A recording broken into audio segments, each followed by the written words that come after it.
Well, the legislative session is about to start in Olympia, and Washington Governor Bob Ferguson's backing a proposal to create a new tax on the state's wealthiest residents. Drew Mickelson spoke with the governor about this proposed millionaires tax.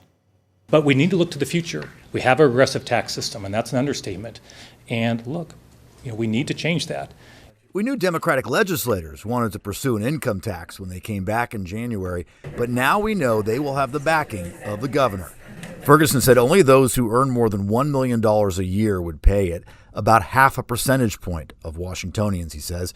It would have to generate funding for the state's low-income tax credit program. He's calling for a sales tax reduction for personal hygiene items, including clothing and diapers.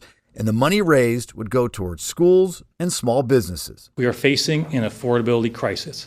It is time to change our state's outdated, upside-down tax system to serve the needs of Washingtonians today. To make our tax system more fair, millionaires should contribute more towards our shared prosperity. We don't have a revenue problem. We have historic revenue in the state of Washington. What we have is a spending problem. Republicans are ready for a fight. The top Republican budget writer in the House says an income tax is not needed or legal. It is solely unconstitutional, and the voters of Washington state, including myself, have said multiple times over and over and over again that they do not want income taxes in this state.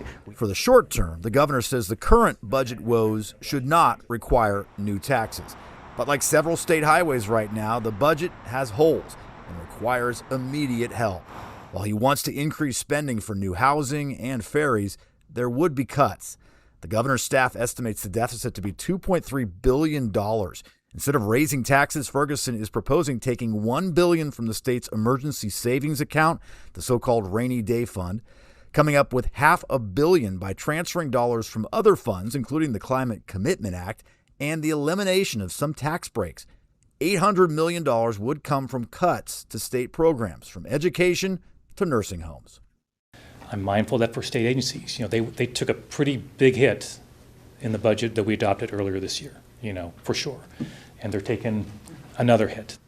As for the millionaires tax, Governor Ferguson hopes lawmakers pass that next year. He would like to see it go into effect in 2029. He says ultimately voters will probably have the final say, and he also expects it to be challenged in court. He does say he's confident that it would survive that legal challenge.